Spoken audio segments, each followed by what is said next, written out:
42장, 창세기 42장 21절에서 23절까지 보겠습니다. 그러므로 그들은 말하고 있다. 그 형제에 관하여 언급하면서 우리는 우리 아우 일에 참으로 죄가 많다.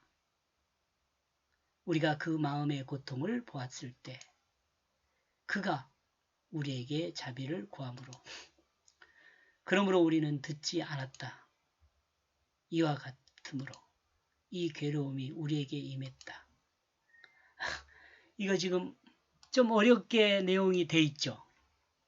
그러니까 이건 어쩌면 조금은 고백이 된 것이죠. 고백. 그 요셉의 그 억울함에 대해서 조금 우리에게 자비를 구함으로 그가 여기 그는 요셉이죠. 요셉이 우리에게 자비를 구함으로 우리가 그 마음의 고통을 보았을 때 그 요셉의 그 고통 팔려가는 고통이죠. 우리는 우리 아우 일에 참으로 죄가 많다. 우리 아우가 누구 요셉이죠. 그 형제에 관하여 언급하면서 그 형제 여기서 그 형제가 요셉이죠. 그들은 말을 하고 있다. 이게 요셉이 요청을 듣지 않았죠. 근데 지금 그 괴로움이 지금 이제 형제들에게 임하고 있는 내용이죠. 요셉의 형제들이 자기들끼리 이야기한 내용입니다. 이것은 이 내용은 요셉이 알아듣지 못할 것으로 생각하고 서로 이야기하고 있는 내용이라고 다음에 드러납니다. 다음에 이야기해요. 이것은 지금 형제들끼리 이야기한 거예요. 그런데 형제들끼리 이야기한다고 해서 요셉이 듣지 못하느냐? 아니 요셉이 다 들어요. 듣고 있는데 이렇게 이야기하는 거예요. 이렇게 형제들끼리 이야기하지만 형제들끼리 이야기한 것은 아니죠. 무슨 말인지 공감하시죠? 형제들은 그 요셉에 대하여 이야기한다. 우리는 우리 아우 일에 참으로 죄가 많다. 죄가 있다. 그가 우리에게 자비를 구함으로 우리가 그 마음의 고통을 보았을 때 우리는 그와 같이 그 말을 듣지 않았다. 이와 같이. 그 괴로움이 우리에게 임했다. 요셉이 형들의 손에 팔려 이스마엘 사람들에게 팔릴 때 요셉은 형들에게 자비를 구했던 것으로 볼 수 있습니다. 그때의 본문에는 없지만 이 내용에는 그 본문에는 요셉은 아무런 말이 없어요. 이 본문에 나와 있습니다. 그리고 요셉의 마음은 이미 그 형제들을 이해하고 있습니다. 요셉의 억울함을 형제들은 이해하고 있습니다. 그리고 이제는 자신들이 그 억울함을 당하고 있다고 말하고 있습니다. 요셉의 그 억울함을 형제들이 이해하고 있어요. 우리는 이 형제들 같아야 돼요. 성경 말씀을 보면서 그냥 우리가 우리 자신을 돌아보고 이해해야 돼요. 우리가 이런 사건을 겪고 나서 그때서 이해하면 늦어요. 그 어리석은 사람이에요. 그 사람은.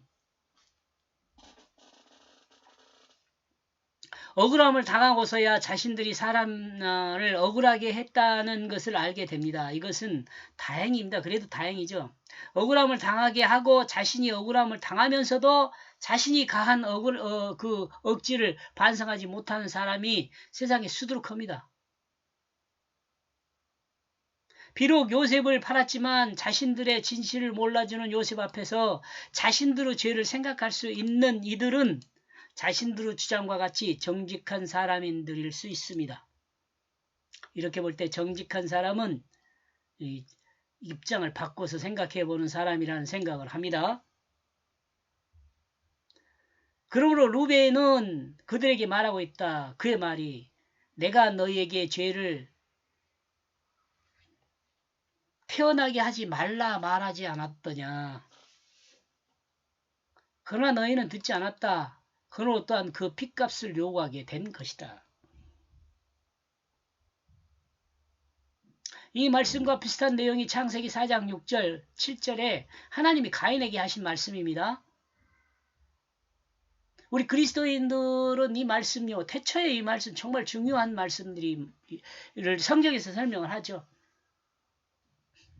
6절, 이라의 여호와는 가인에게 물었다. 너는 무엇 때문에 화를 냈느냐? 그리고 무엇 때문에 얼굴에 나타냈느냐?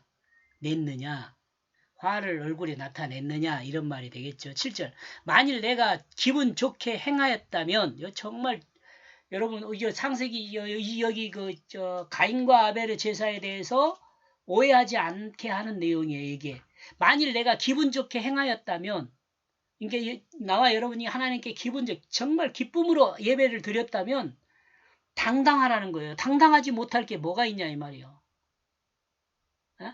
왜 당당하지 못하느냐? 그리고 만일 내가 기분 좋게 행하지 않았다면 죄가 문내 잠복하고 있다. 하나님 앞에 정말 기쁨으로 드리지 말라. 억지로 끌려 나가가지고 예배 드리는 거. 그랬다면 죄가 나를 기다리고 있다는 거예요. 문에서 죄가 나를 기다리고 있어요. 그리고 그 욕망이 너를 향하여 있다. 그 육체적인 욕심이 우리 자신을 향하여 있다는. 그리고 너는 그 죄를 다스려. 그 육체적인 욕심을 다스리라는 거죠. 어떻게 다스려요? 죽었다고. 육체적인 그 살아난 욕망이 예수 그리스도의 십자가와 함께 죽었다고 믿어야 돼요. 자꾸 살아나죠. 죽었다고 믿어야 돼요.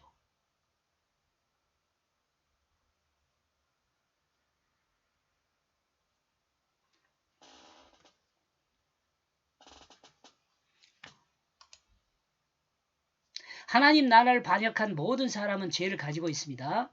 자기중심을 가지고 있습니다. 그러므로 사람의 행위는 자기중심의 마음의 지시를 따릅니다. 자기중심의 그 마음의 지시를 따른달까요? 그 마음의 지시를 따릅니다. 밖에서 들어오는 말씀을 듣지 않습니다. 마음에서 받아들이질 않아요. 제가 여러분에게 이렇게 이야기해도요. 마음에서 받아들이지 않는 사람은요. 푹 졌다 이 소리가 있어. 이렇게 듣는 거죠. 근데 마음에서 받아들이는 사람은요. 아 그렇구나. 또 저렇게도 생각할 수 있구나. 이렇게 받아들이는 거죠. 요셉의 형제들도 루벤의 말을 들어야 했지만 듣지 않고 루벤이 이 말을 했다잖아요. 내가 너희에게 죄를 태어나게 하지 말라고 말했지 않느냐. 이 말을 했다 그랬잖아요. 요셉의 형제들도 루벤의 말을 듣지 않았지, 들어야 했지만 듣지 않았고 자신들의 기분을 충족하기 위해서 자신들의 마음에 오른 대로 행하였습니다. 요셉한테 감정이 많았는데 요셉 팔아보니까 마음이 시원했겠죠. 그때 당시에는. 그러므로 눈에 가시 같은 요셉을 집에서 제거해버렸습니다. 마음 한구석에는 찜찜함이 있었겠지만 요셉을 보지 않아도 된다는 생각에 요셉을 이스마엘 족속에게 팔아버렸죠. 요셉이 구하는 자비를 무시하고 자신들의 기분을 충족하는 일을 행하였습니다. 누가요? 요셉의 형제들이요. 그러나 이제 그때의 일이 기억나고 있습니다. 자신들이 억울함을 당하고 나서야 지금 현재 이제 억울함을 당하고 나서야 그 일을 기억하고 있습니다. 자신들의 그 죄를 서로 잘못된 것이라고 이야기하고 있습니다. 그리고 이 이야기를 요셉이 듣고 있습니다. 여기까지 23절까지 보죠. 23절까지.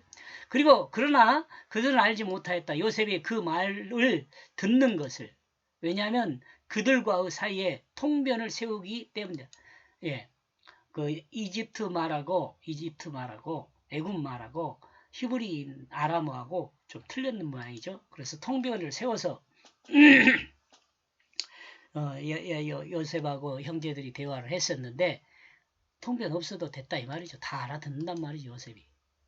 요셉은 형제들과 통역을 세웠기 때문에 요셉이 형제들의 말을 알아들을 수 없을 것을 형제들이 알아들을 수 있다는 것을 형제들이 알지 못했어요. 이 내용을 보면 우리가 우리의 말로 하나님께 자신의 죄를 고백하면 하나님은 들으시고 용서하신다는 그 말을 온전히 이해할 수 있습니다.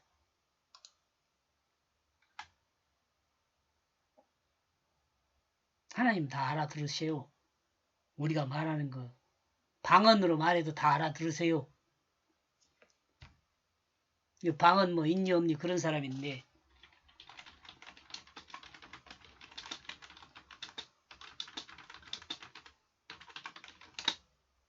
방언으로 말해도 다 알아들어요.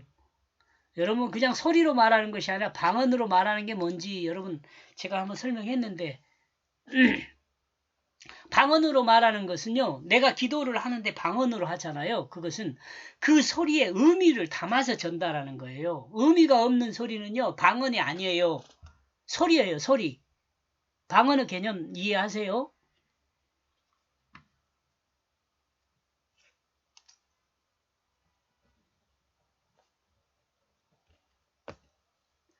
하나님 우리의 말을 알아듣기 위해 통변을 세우지 않아도 됩니다. 우리 또한 하나님께 말하기 위해 통변을 세우지 않아도 됩니다. 우리는 하나님 말씀을 알아들을 때 통변이 있어야 합니다. 우리 또한 하나님께 말하기 위해 통변을 세우지 않아도 됩니다. 하나님은 우리의 말을 듣기 위해 통변을 세우지 않아도 똑같은 말이네요. 그죠? 하나님 세우지 않아도 돼요.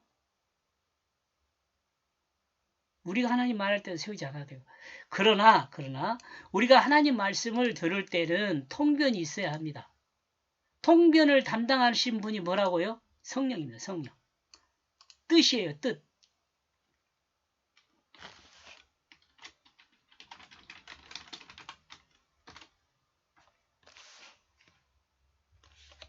이러므로 성경을 통해 하나님 말씀을 들을 때는 인간의 언어이면 인간의 이야기로만 알아들으면 안 되고 성령을 통해 통변한 하나님의 뜻으로 이해해야 합니다.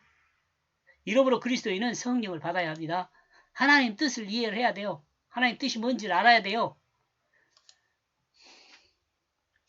하나님 뜻 기록해 줘야겠죠. 그래야지 정상적이죠. 하나님의 뜻은 진실한 사람입니다. 진실한.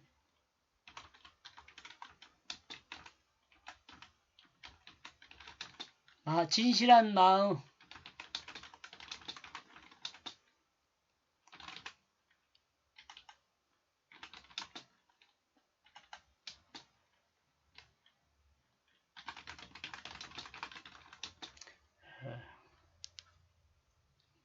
그리고 뭐라고요? 사랑하는 것이다.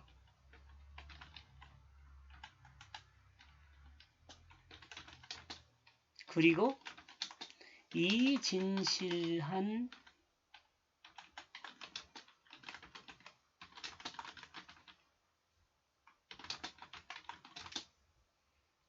사랑을 합하여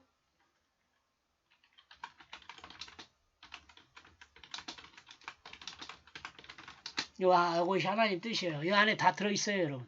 하나님의 뜻은 진실한 마음이 되는 것이다. 그리고 사랑하는 것이다. 요 사랑이 뭔 사랑이냐 그러면은 자신의 자리를 내어주는 사랑이에요. 하나님이 이 사랑의 본을 보여줬죠. 십자가를 통해서.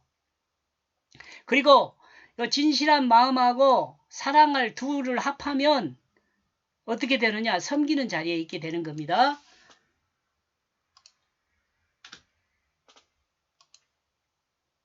여기까지 보겠습니다. 그리고 18절에서 22절까지 내용, 23절까지 내용을 정리를 하면은요. 형제들이 과거를 기억하고 그 일을 반성하는 것을 요셉이 알았다. 이렇게 정리해 보았습니다. 고맙습니다.